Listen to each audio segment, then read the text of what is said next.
આણંદ જિલ્લા તંત્ર એક્શન મોડમાં ઉમરેઠમાં ઓડ ચોકડી પર આવેલા જીમાર્ટમાં ચેકિંગ હાથ ધરાયું। ઉમરેઠ મામલતદાર, તાલુકા વિકાસ અધિકારી, ચીફ ઓફિસર સહિત તપાસ કમિટી દ્વારા ચેકિંગ હાથ ધરવામાં આવ્યું। સમગ્ર તપાસમાં જીમાર્ટમાં ફાયર સુવિધા, ફાયર ઇમરજન્સી એક્ઝિટ સહિતની અનેક ખામીયુક્ત બાબતો ધ્યાનમાં આવતા તપાસ કમિટી દ્વારા તાત્કાલિક અસરથી જીમાર્ટને સીલ કરવામાં આવી છે, તો સાથોસાથ પ્રમુખ ટ્યુશન ક્લાસીસને પણ સીલ કરાયું છે।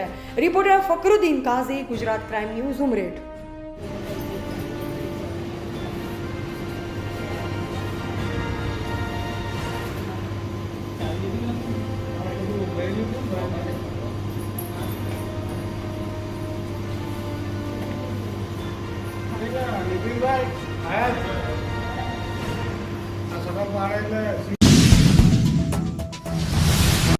હું મામલતદાર ઉમરેઠ છું અને કલેક્ટર સાહેબ શ્રી આણંદ દ્વારા આજે તાજેતરમાં જે રાજકોટ દુર્ઘટના બની હતી એના ભાગરૂપે એક કમિટીની રચના કરવામાં આવી છે। એમાં અધ્યક્ષ હું છું, તાલુકા વિકાસ અધિકારી શ્રી છે, ચીફ ઓફિસર શ્રી છે, ફાયર ઓફિસર શ્રી છે, MGVCLના જુનિયર એન્જિનિયર શ્રી છે। એટલે આ કમિટીએ જે નોર્મ્સ નક્કી કરેલા એ નોર્મ્સ મુજબ અગાઉ રવિવારે બી અમે તપાસ હાથ ધરેલી અને આજે ફરી એ તપાસ રવિવારે કરેલી એની અંદર ક્ષતિઓ દૂર કરવા જણાવેલું એ આજે ફરી તપાસ કરતાં પણ ક્ષતિઓ દૂર થઈ ના હોય, આ જીમાર્ટ મોલ જાહેર હિતમાં ચાલુ રાખવો, કદાચ આકસ્મિક કોઈ દુર્ઘટના બને તો તકલીફ થાય એટલે આજે સીલ કરી દીધો। કમિટીએ સર્વાનુમતે નિર્ણય લઈ। આજરોજ કેટલી જગ્યાએ તપાસ હાથ ધરવામાં આવી? આજરોજ અમે 4 જગ્યાએ તપાસ હાથ ધરેલી।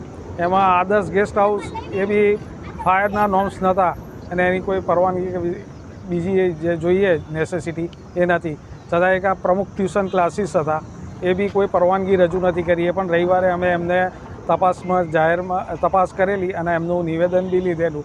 આજ દિન સુધી કોઈ રજૂ નથી કર્યું એમણે દસ્તાવેજી પુરાવા।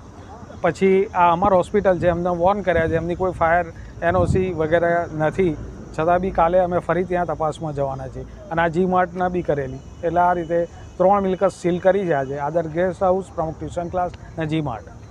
આગામી સમયમાં હજુ કેટલી તપાસ કરવાની રહેશે? જે અમે સંયુક્ત કમિટી છે, સંયુક્ત કમિટીમાં ખબર પડશે કે અહીં આગળ પબ્લિક ગેધરિંગ વધારે છે, અહીં આગળ પબ્લિક વધારે અવરજવર કરે છે, એવી જગ્યાએ અમે ચોક્કસપણે હજુ નિરંતર તપાસ અઠવાડિયું તો ચાલુ જ રહેશે અને એ પછી બી જરૂર જણાય વિશેષ આ જ કમિટી તપાસ કરશે સમયાંતરે।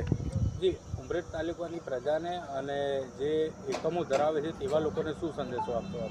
બસ એ લોકોને એક જ સંદેશો આપીએ છીએ કે જે જાહેર હિત એટલે જાહેર પ્રજા માટે જે ફાયર સેફ્ટીના નોર્મ્સ છે, જે એમની સલામતી માટેના જે નોર્મ્સ છે એ પાળે તો એમાં અમને તંત્રને કોઈ વાંધો નથી, પણ એ જાહેર જનતાને કોઈ જોખમ ના થવું જોઈએ એવી રીતે ચલાવે।